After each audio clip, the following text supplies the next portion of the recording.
अगर आपको स्पॉटिंग हो रहा है, थोड़ा बहुत ब्लीडिंग हो रहा है, तो इसका मतलब ये नहीं है कुछ गलत हो रहा है। इनफैक्ट 20 से 30% प्रेग्नेंट महिलाओं में कुछ स्पॉटिंग होता है फर्स्ट ट्राइमेस्टर में, एंड बहुत सारे महिलाओं को परफेक्टली हेल्दी प्रेगनेंसी और बच्चा होता है। नमस्कार, मेरा नाम डॉक्टर सुवर्चला है, जीवा फर्टिलिटी सेंटर्स में साइंटिफिक डायरेक्टर हूँ। तो ये स्पॉटिंग होता क्यों है? क्या ये एक हिंट है अर्ली प्रेगनेंसी का? अर्ली प्रेगनेंसी में ही क्यों होता है? कुछ ऐसे हार्मलेस, बिल्कुल इग्नोर करने वाले रीजंस है, जैसे इम्प्लांटेशन ब्लीडिंग। लगभग 10 से 14 दिन कंसेप्शन के बाद जब एम्ब्रियो यूट्रस गर्भ पे चिपकता रहता है तो बहुत छोटा सा थोड़ा सा स्पॉटिंग होना कॉमन है। यूजुअली लाइट पिंक या ब्राउन, कुछ घंटों से 2 दिन तक हो सकता है। इसके साथ पेन ज्यादा नहीं होता और ये सब बहुत नॉर्मल है। दूसरा, इंक्रीज ब्लड फ्लो की वजह से प्रेगनेंसी में ब्लड सप्लाई बहुत ज्यादा होता है सर्विक्स को, यूट्रस को, इसलिए थोड़े माइल्ड एक्टिविटीज भी जैसे इंटरकोर्स हो गया, इंटरनल एग्जामिनेशन, कॉन्स्टिपेशन की वजह से ये जो छोटे ब्लड वेसल्स हैं वो ब्रेक होते हैं, जिसकी वजह से स्पॉटिंग हो सकता है। सर्वाइकल इरोजन या पॉलिप्स की वजह से भी ब्लीडिंग हो सकता है। ये बिनाइन यानी कि नॉन कैंसरस चेंजेस है सर्विक्स में, जिसकी वजह से ब्लीडिंग हो सकता है प्रेगनेंसी के दौरान, लेकिन ये प्रेगनेंसी को हार्म नहीं करते।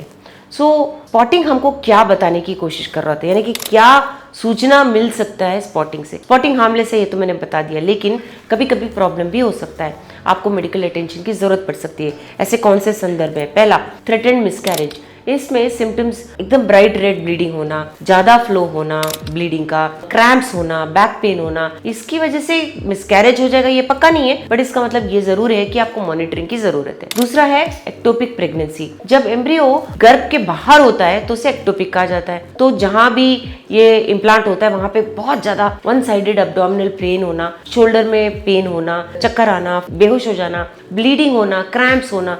एक्टोपिक प्रेगनेंसी एक मेडिकल इमरजेंसी है, आपको इस बात का ख्याल और ध्यान हमेशा रखना चाहिए। अगला कारण है सब कोरियोनिक हेमाटोमा।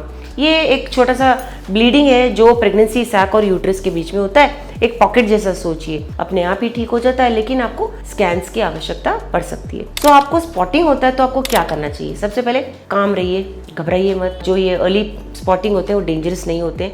डिटेल्स को नोट कीजिए, कुछ ऐसे इन्फॉर्मेशन जो आपको डॉक्टर को देना चाहिए, जैसे कि क्या कलर पिंक था, ब्राउन था, रेड था, कितना क्वांटिटी था, स्पॉटिंग था, स्टेनिंग था या फ्री फ्लो था, आपके सिम्टम्स क्या थे, पेन बहुत ज़्यादा था, चक्कर आ रहा था, क्या एक्टिविटीज़ कर रहे थे आप इससे पहले, और आपको डॉक्टर को संपर्क करना चाहिए। जब आप डॉक्टर से मिलेंगे, चाहे बहुत कम हो स्पॉटिंग, आपको अवश्य ख्याल रखना चाहिए थोड़ी चीज़ों का। क्या आप IVF पेशेंट है, हाई रिस्क पेशेंट है या प्रीवियस मिसकैरेज हुआ है, तो आपको अवश्य डॉक्टर से मिलना चाहिए। अल्ट्रासाउंड और ब्लड टेस्ट किए जाएंगे, बीटा HCG लेवल देखा जाएगा कि प्रेगनेंसी प्रोग्रेस हो रहा है या नहीं, प्रोजेस्टेरोन लेवल चेक किया जाएगा, अल्ट्रासाउंड किया जाएगा कि बच्चे का ग्रोथ हो रहा है या नहीं, या हार्ट बीट आया है या नहीं। आपको मेडिकेशंस भी कंटिन्यू करने चाहिए, आपको प्रोजेस्टेरोन नहीं रोकना चाहिए। जो भी प्रिस्क्राइब्ड मेडिसिन है उसको आपको अवश्य लेना चाहिए, अनलेस आपके डॉक्टर ने कहा कि रोक दो। स्पॉटिंग को रोक सकते हैं क्या?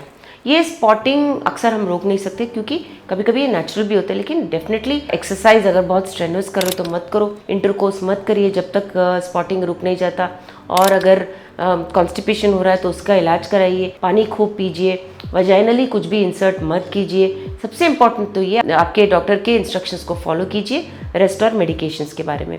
सो मेनली आपको याद रखना है स्पॉटिंग कॉमन है, स्पॉटिंग हार्मलेस है, बट स्पॉटिंग को इग्नोर नहीं करना चाहिए, क्योंकि हमारा उद्देश्य ये है कि हम उसे मॉनिटर करें, पैनिक ना हो। प्रेगनेंसी आने के बाद स्पॉटिंग होना बहुत भयानक हो सकता है, लेकिन आवश्यकता नहीं है आपको डरने की, क्योंकि अर्ली स्पॉटिंग के बावजूद भी हेल्दी फुल टर्म प्रेगनेंसी हो सकता है। अर्ली प्रेगनेंसी में ये बहुत डेलिकेट फेज है, क्योंकि ये बॉडी आपका अडेप्ट कर रहा होता है ये सारे चेंजेस का। तो अगर आपको स्पॉटिंग हो रहा है तो शांति से काम लीजिएगा, आपके डॉक्टर से संपर्क कीजिए। इसके बारे में और जानकारी के लिए अवश्य जीवा फर्टिलिटी सेंटर से। Thank you.